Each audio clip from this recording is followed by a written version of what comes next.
Xonanda Jaloliddin Ahmadaliyev barcha muxlislarini, yuraklarini larzaga keltirdi. Assalomu alaykum, hurmatli tomoshabin do'stlar, kanalimizga xush kelibsiz.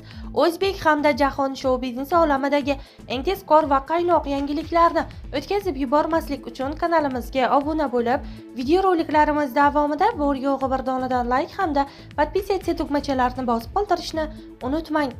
Jaloliddin Ahmadaliyev 31 yanvar kuni o'z muxlislari uchun navbatdagi yangi taronasini taqdim etdi. Bu safar ijodkorning yangi asari Hech odam bo'lmaydi ba'zi birovlar deb nomlanadi. Qo'shiq qisqa muddat ichida 250 mingga yaqin eshitildi va mingdan ortiq iliq hamda samimiy izohlar oldi. Muxlislar ushbu taronani iliq kutib olishdi va u tez orada xitga aylanishi kutilmoqda.